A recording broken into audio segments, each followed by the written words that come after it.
amateeka ago Allah tabaraka wa taala yagalira nyiganya mu suratul Baqara nassaamu message yonna ekwatagana n'okusiiba. Obudde bw'okusiiba butandika ddi bukoma ddi, obudde bw'okulirako ddaaku, obudde bw'abatasiiba nga bajja kuliibwa mu maaso, ebika by'abantu abatasiiba abakkirizibwa nga balina ebizibu ne balya bajja kuliibwa mu maaso. N'ateekamu idi, n'ateekamu takbira za idi, byonna package yagisiba n'agiteekawo. Yayawukana Allah tabaraka wa taala bwe yamaliriza okwogera amateeka gakwatagana ne Ramanzaani n'agenda butereevu ku hajji, kubanga ye ibaada ebeddako era yeggalawo omwaka. Yasalunaka anil ahilla qul hiya mawaqitu linnaasi walhajji. Nayingirira ibaada oba empagi esembayo mu mpagi z'obusiraamu ettaano nga yeya hijja. Byonna biri awo. Tugenda kusomako mpagi emu yakusiiba mwezi gwa Ramadaan. Okusiiba mpagi mu mpagi z'obusiraamu ettaano, era mu mpagi z'obusiraamu zonna ettaano tewaliyo mpagi emenya basiraamu, ebamenya nebatunuza ebiridoliro nebamalako emirembe, buli omu neyetunulako nga atakyetegeera nga mpagi yakusiiba. Mu mpagi zonna ettaano ez'obusiraamu yesingamu bukakanyavu, kubanga yanjala. Empagi ezisigadde ziri kaleko wandize ŋŋanga, naye empagi y'enjala mwezi mulamba. Ate naakola nga temulimu ka break. Wandibadde nti basinga tutwalayo 10 netufunamu ka break awo, netutwalayo 10 netufunamu ka break. Kasita tusimbu eringa marathoni, baga nti kati tusimbule tuba tusimbudde bangudde, simanyi nkoze nti ate kakati oyo aba avuddeko ku lugendo takyali kubagenda kuwangula. Emisinde gya marathoni mugimanyi? Ate waliwo ka break mumulemu munywe ku mazzi baga nti go khalas tuba tusimbudde. Naye Ramadaan okusiiba Allah yatutonda atumanyi okusiiba kwa mugaso nnyo eri obulamu bwaffe. Omubiri gwaffe eyo munda gye tukasuka ovakkedo n'ebyennyanja n'amata munda eyo ne bisisinkana, buli kimu kirina kemiko yaakyo ne byetabulira tabulira eyo. Yayagala munda eyo wawummuleko okumala omwezi mulamba. Noba nga olina bubeezi dust binning eri awo nga musula ebyennyanja n'ovakkedo n'amata n'ebiki time etuga neyekyanga kyanga yennyini dust bin yekyanga nga nti bintu byonna otabise muno. Mu mwezi gwa Ramadaan bwe tuba tusiiba oba ku general cleaning ey'omubiri gwo, ogyemu byovakkedo byosulidde omwo omwaka omulamba, ebitaatata ebyennyanja. Waliyo bannaffe abamu nga ye omubiri gwe yagufulira ddala dust bin, nga singa otunira ebintu byali olunaku nga wabigassegase n'obiteeka awo ne bitako essaawa 4 biyinza okubwatuka olwa chemicals okwetabula ennyingi ne zitabuka ne zinyiiga. Kati yatutonda atumanyi jalla jalaalu natterawo okusiiba mu mpagi muzimu ku mpagi z'obusiraamu. Okusiiba si kibonerezo wabula ibaada, era okusiiba ze zimu ku ibaada empoomu ku abo abatajjumbira mazambi. Ibaada zonna ez'obusiraamu teziyinza kuwoomera musiraamu nga yeebagala amazambi, kama qaala salafu salihin, nga bwe batugamba batusookawo abalongoofu, lan tajida ladhata taam ma wujudu lmarad. Toyinza kufuna ekiwoomereze kya mmere ng'oli mulwadde. Lan tajida ladhata taam, ladha kyekiwoomereze.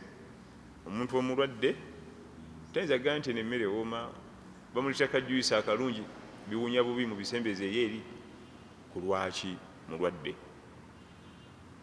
Fakaifa tajid ladhata al-ibada maa wujudu dhunub. Kati onoofuna otya ekiwoomereze kya ibaada ng'ate weebagala amazambi.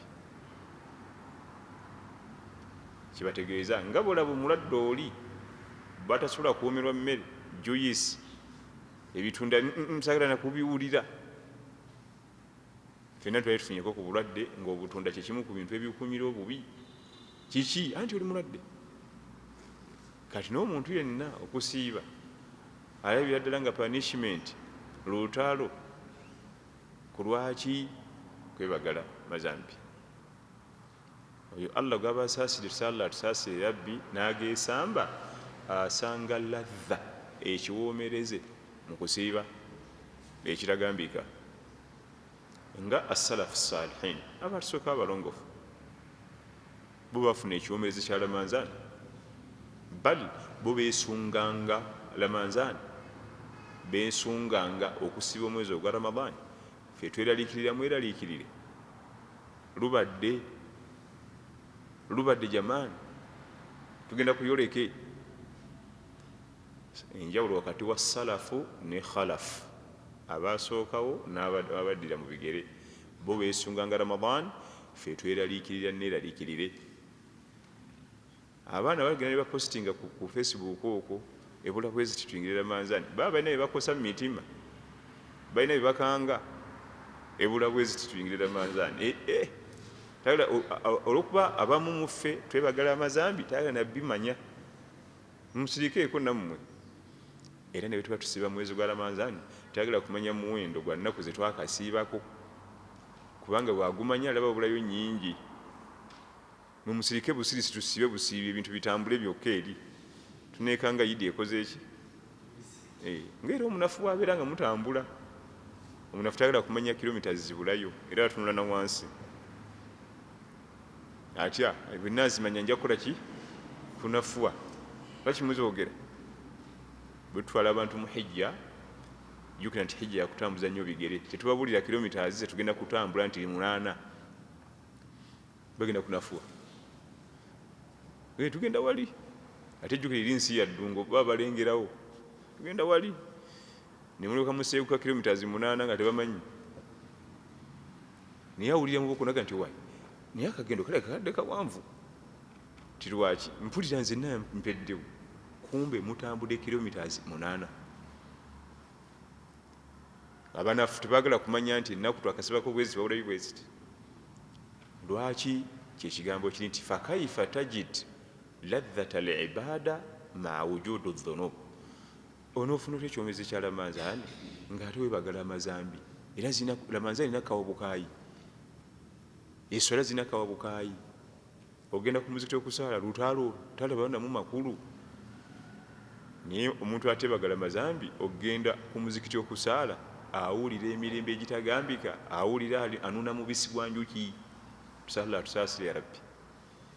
Naye oli alinga gwe bakase, era kibola otuula salaamu nga ye akwata engato ze, kubanga nwendi saagalawo ankaayira wano. Kyakati bw'akwata engatto omusanga wabweru w'omuzikiti ng'ali ku Facebook oba akuba mboozi. Adhikaari zonna biki byonna tabisomye. Kiki?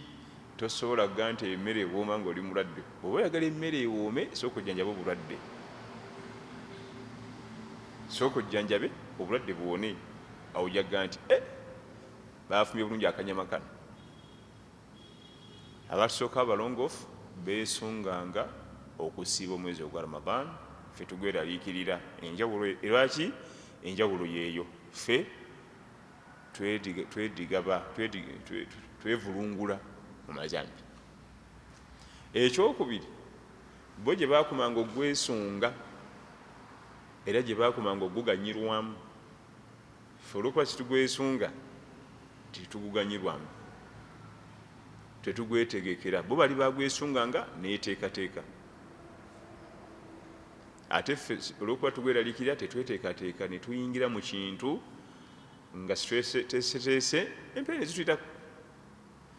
Obadde okimanyi nti nga bwe tutudde wano ne bakuleetera miliyoni 5 eza Uganda ne bazikuwa ng'otudde awo, toyinza kufaanagana na muntu gwe bagambye nti mu wiikisi 2 tugenda kukuwa miliyoni 5 eza Uganda. Temuyinza kufaanagana enkozesa yaazo. kubanga oli bamugamba nti mu wiikisi 2 tugenda kukuwa millions 5 eza Uganda, agenda ku drawing board n'ayita n'abakugu, tukoze tutya, sente tugenda zikulamu ki? Ne bamugamba nti zino kino kati agenda ozifuna aba zisabusa mu programu nga bwesoma. Naye kati gwe singa bakuwa millions 5 awo tumanyi kyazikolamu, kyoyiyawo mozise bigenda n'okufaako, ebimu tobimanyi nabimanya, bakusomedde eddiiro awo mangu oziyingiddemu. Kikyentegeeza nti okweteekateeka, okwetegekera, omuntu anaaganyulwa mu kintu alina kukyetegekera. Anaaganyulwa mu kusiiba omwezi ogwa Ramadan alina kubanga agwetegekedde.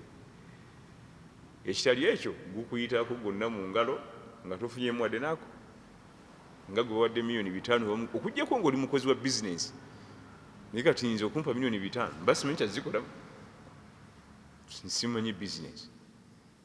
Ndi musajja musomesa wa ddiini. Ekifaananyi kyenkusiigidde kiraga ki? Anaaganyirwa mu puroguramu ateekeddwa okuba nga yagyetegekedde. Akaseera ke tulimu kati kakwetegekera mu mwezi gwa Ramadan oguganyirwamu, oba si kyo ovaamu atofunye mu mpeera zaagwo. Abamu bwe tugamba okwetegekera omwezi ogwa Ramadan alowooza ngule ekidomola kya butto, ngule eŋŋano, ebisenda capati, ngule baking powder, ate bulijjo tulya. Ate program ateekateeka ate byakulya, si byakulya kubanga bulijjo olya. Bwe tugamba okwetegekera omwezi gwa Ramadan ebyokulya tebiriimu kubanga oliiridde emyezi 11. Tugamba kuteekateeka mu programu eza ibada ezigenda okujja mu Ramadan nga tezibaddeewo, oziganyirwamu. Salatu tarawihu nteeseteese ntya okuganyirwa mu tarawiya, so si leeta gaasi engeri etufumbafumba ennyo, naddala abasiikasiika, leeta gaasi tewali budde bwa kuma sigiri. Ebyo nabyo tebiyinza gamba nti nabyo bibi, naye focus ebeere nnyo ku ibada ezigenda okujja mu mwezi ogwa Ramadan nga tezibaddeewo, kubanga jjukira mu mwezi gwa Ramadan waliwo ibada ezeegattako. Ozifunamu empeera oteekeddwa okuba nga wazeetegekedde. Ekitali ekyo tozifunamu mpeera. Salatu tarawihu eyo ibada. As-sahuru daaku eyo ibada. Al-iftaru okusiibulukuka eyo ibada, gyetegekere. Kati oyinza okubuuza kati okusibuka nkwetegekere ntya? Ffe abasajja abamu tusibukira mu takisi, mu jaamu, mu akeedi, ewannaalo ngaawo mugamba nsenera akatogo. Ekyo tuyinza kufuna mpeera nga omuntu atudde ku muzikiti n'atandika okusoma adhikaari ze n'edduwa ze nga banatera okwaziina, n'atuula eddakiika ze 2 n'atuulawo n'akola ibada ze, yasiibye ery'envula eriri wano n'atwala adhikaari ze. Afaanagana n'owa mu jaamu, traffic jaamu ne ku booda. Abalala baku booda kwennyini n'agamba obwa booda sooka oyimirire, obudde bw'okusibuka butuuse, ngule wano ak'envu, nga gy'obeera okusiba kwamuguddeko bugwi. Nkubiriza abaami bonna, naddala abaami abapakasa kirungi. Ramadan teekawo embeera eri special ku budde bwo. Osobola okuganyulwa mu kusibulukuka. Waliwo ibada nnyingi nnyo mu kusibulukuka nga ziriko empeera nnyingi. Ekisooka ke kamu ku kaseera akaanikulwamu edduwa, naye onoozisaba otya nga oli mu kkubo? Muli mu paaka mwesindika n'abatakisi, muli mu jaamu. Onoofuna otya empeera z'okusibulukira mu budde nga bwe tujja okulaba? Kati ebigambo bya okusiiba omwezi ogwa Ramadan byetaaga nnyo okubanga wamaze kweteekateeka n'oyingira Ramadan nga weeteeseteese. Olwo nno obwejja kuganyulwa mu mwezi ogwa Ramadan. Tusaba Allah ya Rabbi atuuseeyo era tuguganyirwemu. Okusiiba kwalalika mu mwaka gwa 2 nga tumaze okusenguka. Allah tabaraka wa taala bwe yali alalika empagi zino 5 ku Busiraamu, yalalikanga empagi emu ku emu. Yasooka shahada nga Allah atugamba nti warujiza fahjur, bwe Nabi Muhammad sallallahu alaihi wasallam amasanamu lubaale biveeko n'abantu bagere bave mu bya lubaale, n'asooka asomesa abantu okuva ku lubaale okumala emyaka 10. bwe yawera emyaka 10 n'amulagira essala 5 nezifuuka empagi 2, n'atambula n'eswala nga kati alina empagi 2, shahada sala. Netusenguka netuva e Makka netugenda e Madiina ng'alina empagi mmeka? Mu mwaka ogwokubiri ng'ali e Madiina naleeta siyam, nezifuuka 3, shahada sala siyam. Netutambula mu mwaka ogw'omukaaga nga tumaze okusenguka n'aleeta zaka, nezifuuka 4, shahada sala siyam zaka. Mu mwaka ogw'omunaana nga tumaze okusenguka n'aleeta hajji. Olwo nabbi nalyoka agamba sallallahu alaihi wasallam, buniya al islam ala 5, obusiraamu bwazimbibwa ku mpagi 5. niyo yayitanga eje niwayita emyaka. Kyakuyiga ki ekiri omwo? Omusiraamu omupya tebamusooka mumuwa bingi kubanga baali basiraamu bapya. Ba Abubakar Siddiq, ba Umaru, ba Uthman, ba Ali radhiyallahu anhum jamia, bonna basiraamu baki? Bapya katonotono. Omusiraamu omupya omutozeza shahada omulese ku muzikiti gwe mugende tulina eswala 5, so si witiri, tahajjud, layli, qiyamul layli, duha, qabliya, baadiya. Abange mumukola gumu gwokka gwa kusaala, gwe mugende tulina ezi sirika eddoozi etambule, bweneenoga tumwongere endala, doozi ku doozi, mpola mpola mpola mpola mpola mpola. Yali asolozireta zonna lumu. Abubakar yandiziganye naye Umaru ti nabbi abagambye sallallahu alaihi wasallam empagi z'obusiraamu ziri 5, eno neno neno, nti situbisobola. Mpola mpola, doozi ku doozi. Nebwe ziba mpeke za mutwe gwe zonna oluzikuba nga ozimira zonna, yaga nti 2 ku makya 2 kawungeezi, mugenda nga mutambula nga mutambula. Kakati ekyo bwe tuba tukimaze ne tulaba nti okusiiba kutambulira ku nsonga 3 eziri meja ebirala kwe bituula.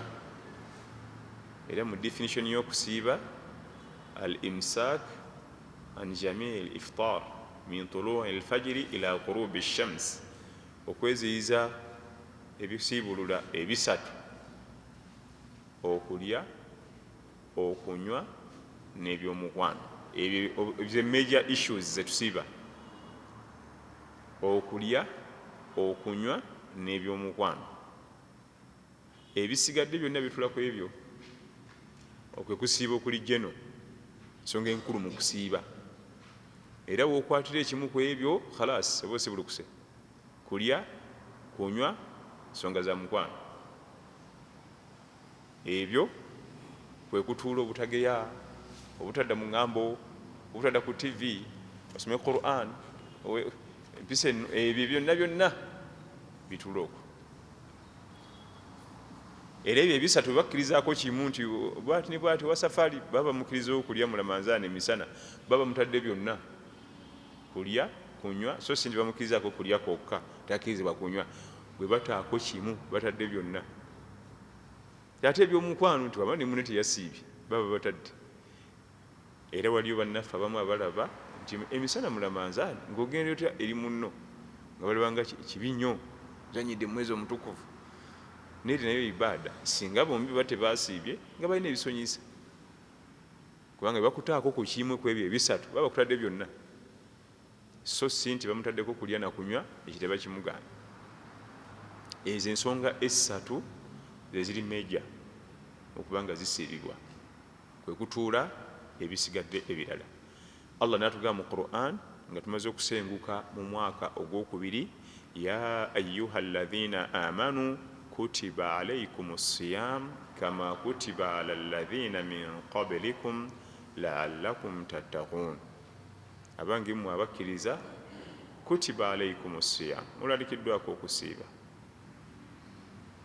kutiba yani furida kifuuse farada kubanga okusiba kwali weekuli okusooka naye nga kuli sunna ngaokusiba yaumu ashura kwali weekuli ngaokusiba Monday ne Thursday kwali weekuli naye kati okukulaalika kufuuke farada mwaka gwa kubiri nga tumaze okusenguka nga tuli Madiina Allah nakufuula farada n'ateekamu n'ensonga otwongera otuzaamu essuubi eriwa kama kutiba ala alladhina min qablikum nga bwe kwalaalika kuba basookawo tume kulowooza nti Allah atunyigiriza nnyo fe aba ummatu Muhammad sallallahu alaihi wasallam n'abasookawo nabo bali basiiba kubanga omuntu bwakimanya nti ekibonyezo kigenda kufa ffenna awewuka nebebera baana ku ssomero bagaa nti tugenda bakuba kibooko 5 mu abasatu zibaluma nnyo okusinga bagaa nti tugenda bakuba kibooko 5 mwenna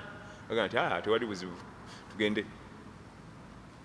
ekibonyezo buli kibanga oba ekintu buli kijja nga kibuuna kiwewuka kasi ekintu kijja nga kibuuna kikola ki era ibaada z'obusiraamu zonna bwe zijja nga zitubuuna ffenna manya zigenze kwewuka naye bwe zijja nga zewumu zizo wekka awo zizitowa kubanga bwetunira okusiiba mu mwezi mu mwaka omulamba kulimu ennaku 29 oba 3 otukakatako ffenna naye ate okwa sunna nnaku nnyingi g'omanyi amanyi go we gakoma era asembayo okusiiba ekinene ennyo mu mwaka asiiba emyezi 7 asiiba ani sooka ojjako ogwa Ramadhaani okuteeke wali ogwo sigumu oleete n'ensiiba eya nabbi Dawuda alayhi salaam eyo ya myezi 6 anti olya lunaku n'olya lunaku olya lunaku n'osiba lunaku ekitono ennyo abasiba emyezi 6 mu mwaka ogwo kati ekyo kingi nnyo ibada z'obusiraamu kasita zijja nga zigenda kubeera mu gurupu ziba layiti ziwewuka bwewusi tunira mu swala nga tusala eza jama ez'okusoma Qur'ani mu lwatu aya 2-3 nga tukutama ng'ogyeko subuhi naye gwe oba ogenze mulayiriyo n'ogambira kusoma juzu 2 mu laakeegi ani akunyege gwe tunka na Qur'ani eyo gw'omanyi zitoyanga bw'owulira amanyi go gye gakoma kama kutiba ala alladhina min qablikum nga bwe kwalaalika kwabo abasookawo n'abatusookawo baali basiiba wadde ng'ensiba eyinza okweyawukanako n'eyaffe naye nga nabo baali balina ibaada ey'okusiiba okusiba kwaliwo edda era n'abatusookawo nabo balina ebisiibo wadde ng'ate ebibiina ebirala byabiwunzikawunzika waliwo ebibiina byosanga ng'oli yasibye ebbogoya duniya eno bannange inshallah atuwa obulungamu kiki zinasibye bogoya mu menvu gonna agasigadde gonna talina buzibu agalya naye bogoya yasibye kiki kati ennaku zino tuli bali mu kalema oba kalema yaani oba yali avaawo oba yali alaga wa Allah yamanyi ya rabbi basiibani kalema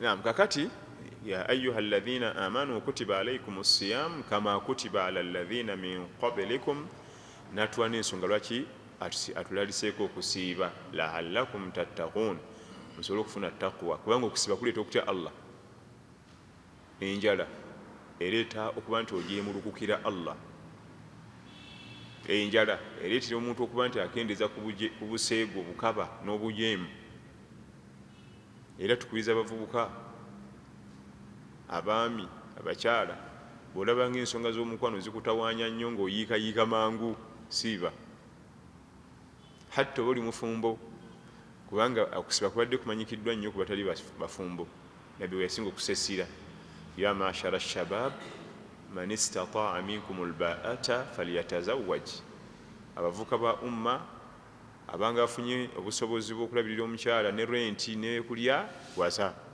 fa illam yastati oba tolina ssente za renti dwaliro fa alayhi bisiyam fa alayhi bisawm fa innahu lahu wija wesiiba ojja kufuna wija engabo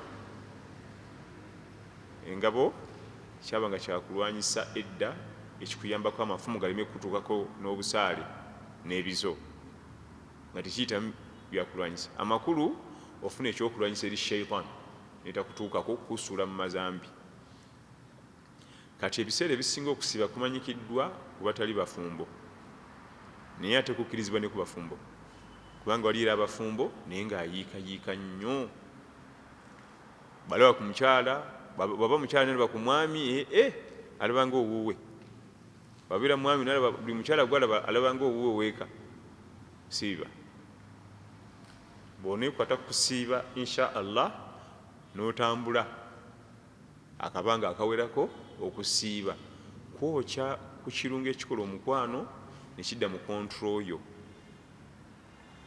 kubanga ekirungo ekikola omukwano kiva mu bye tulya ate kwokulya kwa buli kanaku kati buli kanaku baproducinga ebyamaguzi nga bikuteeraawo ate nga obikozesa kitono kati bisuka obungi kakana ne bizaala obuzibu kati okusiiba kuli kubyokyako kubanga oba olya kitono nga ne produce eri wansi tuli fena gyokuma okusiiba ennyo osala okulya bw'osala okulya ne fakitole efulumya ekirungo kitono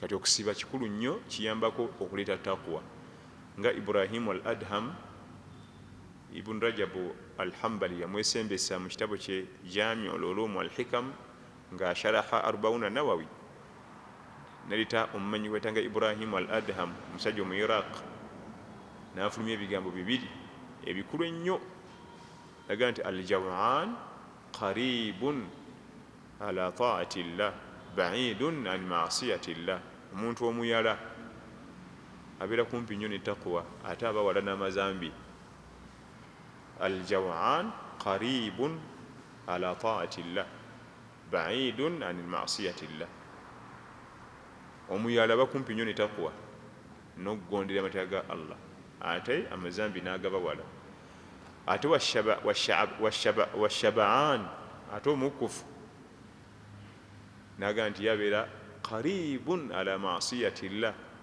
ba'idun an ta'a bano bambwegera bano nzikuse mbwegedde aba wala nnyo ne taqwa aba kumpi n'amazambi anti omukkuto gikisooka okuleeta bugayaavu sinagasaala bannaye kangira ngalamira wano bwe naafunamu olungubanguba nga nkola ki nga nsala dhuhuri olwo obugayaavu buyingiddewo kangira ngalamira bwe naafunamu olungubanguba si mulwadde nimbuuza yonna olidde yaki eyo ekumazeemu n'amaanyi kati osonda masonde omukufu wabeera eva omukufu bwatyo ye omukufu omulimo gwe guli gumu bugayaavu ate buli ogayaala ibado nozikola oti ekivaamu yebasaawa agalamiriza nga gwa ku whatsapp ne facebook ng'atandika kutunulira ebifaananyi bya buseegu kyabuddaga nti ye omuntu omukufu aba kumpi nnyo nekola mazambi niye omuyala njala yamulumyerumye edda yonna talina na mirembe ngaomuzamu ebyo tusalala tusaasire arabi kati Allah naga nti la'allakum tattaqun enjala ereta taqwa njagala mufune taqwa ya ayuha alladhina amanu kutiba alaykumus siyamu kama kutiba ala alladhina min qablikum la'allakum tattaqun ayyaman ma'dudat Allah nagenda wewulo okusiiba ayyaman nakumbale bubazi ekyo buli lulimi gyekiri naffe mu Luganda tugaa nti twatuse ku mukolo ng'abantu babalira ku ngalo abategeeza badde batono ng'obabalira ku ngalo omukolo gwafudde gwonna twali tusuubira abantu bagenda okubeera naye ng'obabalira ku ngalo abatategeeza nti kuno kwe bajjaako kuno abategeeza nti si kyadde tusuubira badde batono ogamba nti abantu balaba bale abawewudde tibadde batono ne Allah otuga nti ayyama madudat teweraliikirira kusiiba nnaku mubale bubazi ntono ate omwezi gwa Ramanzaani mu myezi gyonna egikola omwaka gwe gusinga okwenyuka emisinde kasita musimbula bwe muti khalas nga kabikuka ogenda ogula bwoti tuyingidde 12 kasita batandika okwera ku zakatul fitri nga Ramadhani mweri kasita batandika simanyi abanati tulaitikafu akati ngomanya Ramadhani tewali ayyaman ma'dudat totya nakutono mbali bubazi bwezi tezalya kungalo Allah fora batugondeze ebintu Ramadhani jembalaliseeko mwezi gwa Ramadhani gwembalaliseeko okusiiba naku mbale bubazi ayyama ma'dudat awatujjamu khawf kutya na kweralikirira kusiiba nakutoniiza tibuli bunaku butono bali bubazi nagenda maaso kati natandika okutuwa mateeka faman kana minkum maridan aw ala safarin fa'iddatun min ayyamin ukhra atandise okutema atema kati amateeka okulalika kuwedde kati atema abalwadde n'abali mu safari abalwadde bateekulamu emiteeka 3 bwe tuba tukola ibaada abalwadde bateekulwamu emiteeko 3 inda ulama mbamanyi almaradu alladhi la yurja buruuhu wali omuntu nga mulwadde nga talinayo ssuubi kuwona nga obulwadde bwe tebugenda kuwona tasobola kusiiba n'obulwadde tebugenda kuwona kakati abo bo tebasiiba balya ate tebagenda kuliwa baliisa buliisa almarad alladhi la yurja buruuhu teri ssuubi nti aliwona oyo omu omulwadde owokubiri almarad alladhi yurja buruuhu omulwadde naye nga alina essuubi ajja kuwona oyo alya ajja kuliwa oyo akkirizibwa okulya mu Ramadhani era wano gwagaga nti faman kana minkum maridan abafunye obulwadde mummwe akkirizibwa okulya aiddatu min ayyamin ukhar naaliwa mu nnaku ezijja gwayogerako wano mu Qur'an alye ajja kuliwa mu maaso kubanga ye obulwadde bwe bujja kujjanjabwa bwone ataddewo naye oli asoose ye talinayo ssuubi nti aliwona oyo ye tasiiba era tajja kuliwa wabula aliisa ate omulwadde owokusatu almaradu ma almashaqqa wali abantu nga mulwadde naye nga ajja kusiiba wadde nga yenyigamu akalwadde akatonotono kasenyiga kankubye tuli mu Ramadhani naye nga nsobola okutambula ne Ramadhani ninamu ekifuba ninamu eriiso nemaaso gannuma aluma ennaku zino owaliwo obulwadde obutonotono nga tusiiba nabwo oye akkirizibwa okusiiba wadde bimunyigamu bulwadde butonotono mutwe gunumirira bwe gusiriika bwe guddamu oye akkirizibwa okusiiba n'atalya zendwadde abalwadde bateekulwamu mu ibada y'okusiiba omwezi ogwa Ramadhani miteeko 3 naye wano mu aya eno abadde agera ku muteeko ogwokubiri faman kana minkum maridan aw ala safarin fa'iddatun min ayyamin ukhra ajja kuliwa mu nnaku ezijja asafarun wa safari eteekulamu emiteeko 4 oba Ramadhani oba si Ramadhani eyo safari eteekulamu emiteeko 4 yatwagala nnyo Allah waffe tabaraka wataala naddira emiteeko 3 gyonna nga girimu empeera safari esooka ey'okunoonya riziki okunoonyeza abantu ekyokulya eka ne ka fiizi k'abato ne ka renti medico eyo safari erimu empeera nsufu era agyogera nnyo mu Qur'an Allah agyogerako nnyo mu Qur'an alima an sayakunu minkum maruda wa akharuna yadribuna fil ardi yabtaghuna min fadlillah wa akharuna yuqatiluna fi sabilillah faqra'u ma tayassara min Allah yakimanya alima kubanga yatutonda yakimanyi an sayakunu minkum maruda mumwe mujja kuba abalwadde nga obulwadde bumutadde ku ttaka wa akharuna yadribuna fil ard nga balla mumwe muli mu kusafara safari fil ard munsi yabtaguna min fadlillah banonya rizq. Ekigambo darubu mu Qur'ani kijja kirina amakulu nfofoolo.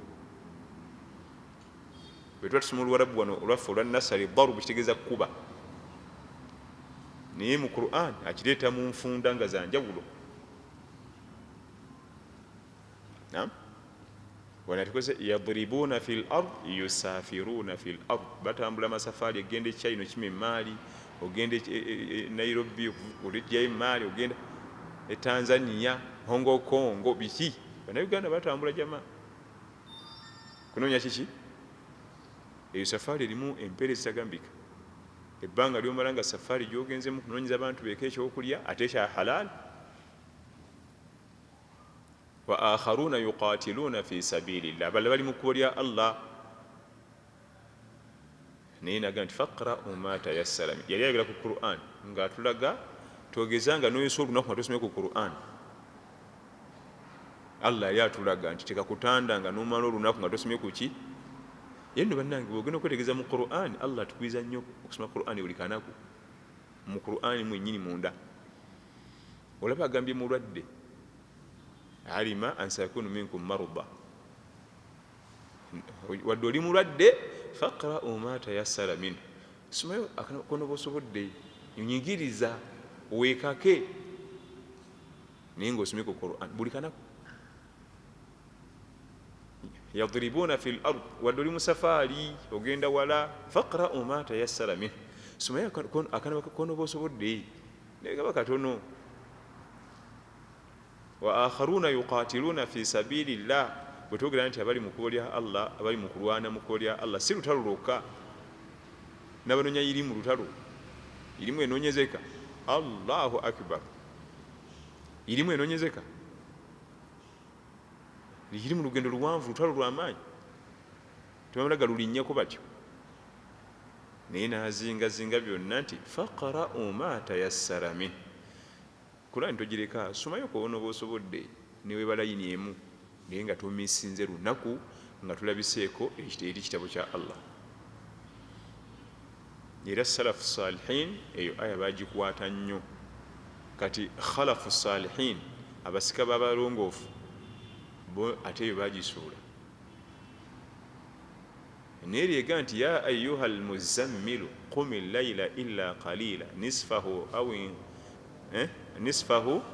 aw inqus minhu qalilan aw zid alayhi warattili alqur'ana tarutila. Eraga kusoma Qur'ani buli kanaku, toyesa lunaku. Kaakati bwe kibanga omuntu nze omusuubuzi w'amatooke banagidde osoma Qur'ani buli kanaku, butya ate omuwalimu, butya omuwalimu. Nze nesuulira mukyere basmati wali mu kikuubo n'entunda, baŋŋambye nsome Qur'ani buli kanaku. Nsuubula mukyere, nsuubula matooke ekyazanga, niba aŋŋambye nti wadde ogenze mu safari kukola Qur'ani, faqra'u ma tayassara min, somayo waki ekina kikwanguyidde. Jamani bw'olabanga biganye gyayo essimu, osomeye ku ssimu yo, kubanga kati Qur'ani yonna eri mu ssimu. Qur'ani yonna eri mu ki, naye nga toyosezza, ne weeba layini emu. Okusoma layini emu buli kanaku kita kyakusaaga, yayo essimu yo. Kati safari tugambye nti ekigambo darub kijja mu Qur'ani nga kirina amakulu mangi. Waliwo waga nti daraba Allahu mathalan, yatukubira ekifaananyi, ate awo darub akozesa kusiga example, tukubira ekifaananyi si kuba emiggo.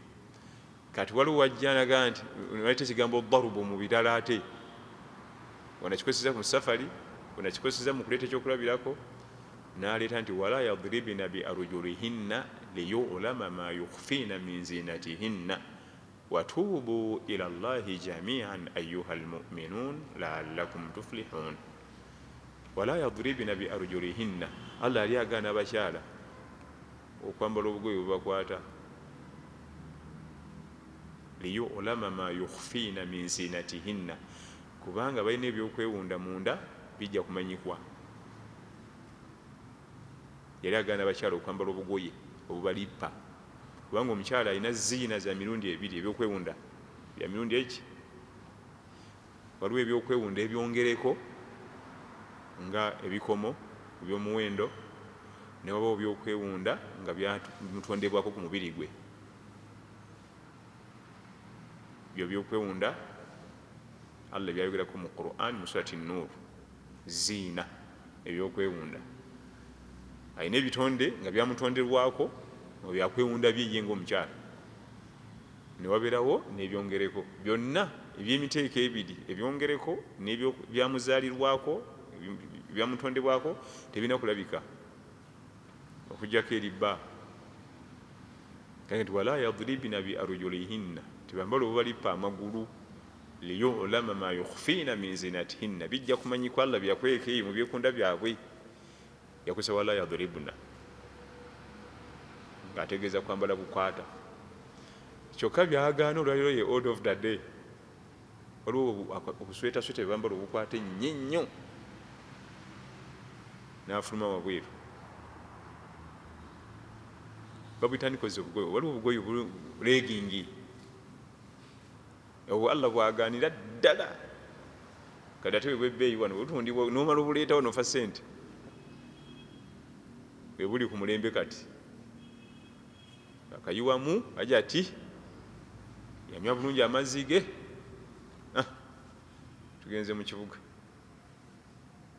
wala yadribna bi arjulihinna liyulama ma yukhfiina min zinatihinna naye wadde byonna amaze obyogera watuubu ila Allah naye yotawuba mugikole kubanga temugenda kubitereeza byembagamba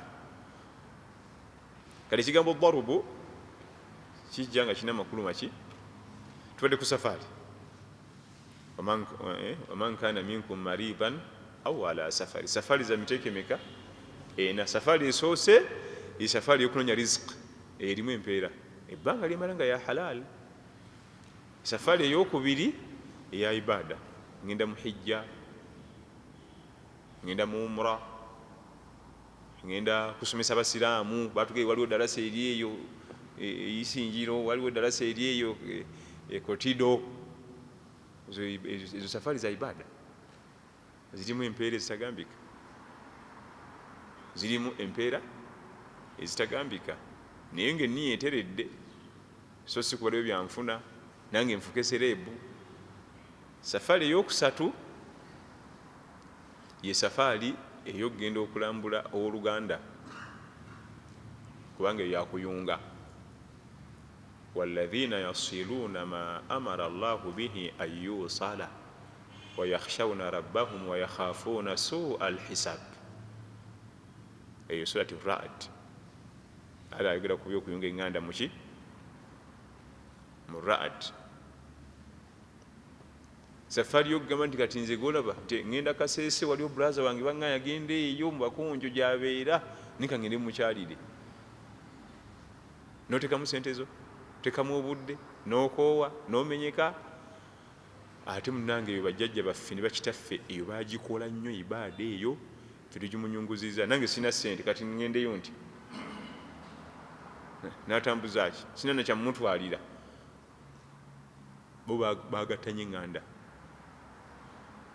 twabeeranga ewaka wa muzeeyi kyeyo nemba mulyawo ne wagenda wayingirawo bataata abato ne basenga ne basula mu ddiro nga banyumya kiro kiramba ni avudde gindi ekikenene awaawa kati olugira naye ati nayimuka n'agenda n'abasulamu nagenda ngaasula eno n'asula eri naye kati wa mbutugoba ssente kikulu nina emirimu mingi gimmalawo ezo ssente ziriwa babamuuza ssente z'okola ziriwa ate ayanjalanga tuziziraba safari y'okuyunga oluganda tofaayo wadde safari mpanvu naye empeera eziri mu nsufu gwomanyi mwannyoko bwawulira ng'ogenze ye Kasese omukyalira kubanga twalaba nti oluusi bannyinaffe abamu abaami babe bababonyaabonya naye nga gw'ensonga bannyinaffe eyo gye twabagaba gye bafumba abaami babe bababonyaabonya nga singa omwami akimanya nti otera okujja n'okyalawo enneeyisa ekyuka muko tiyeyadde wano okakasa ensambagere zigenda kendeerako naye twabasuula eyo muffe abamu mulimu abasajja nga yakyadde bukyazi mu makaago nga sibe mukoddomiwo oyinza obutaddeyo kukoona ku mukyala wadde oluyi olwekumutya naye twabasuula eyo oluusi nga sisita wo oyo okugjako obuzzi mu makaago kikola impact y'amaanyi naye naggumira gye yagenda okufumba jjukira nti basisita baffe abo bitonde binafu byetaaga nnyo al iwa okwekuumibwa ennyo okuyambibwako kati ate omwami gwe twamukuma amuyambeko amuyisanga nsolo kati wegatteko naawe kirimu empeera ezitagambika kirimu empeera ezitagambika abamu mufe sente zalya langi nga singa aziwa sisita we ayota yaka okumala emyezi 2 ate nga gwe langi yalunaku olwo ate langi yokka tekuli breakfast naye nga waziwadde sisita ayotako yaka emyezi egi gasuula eyo oba musiraamu oba si musiraamu gwe genda akayumba kabi sula omwo رمضان رمضان ليتك دوما قريب ليتك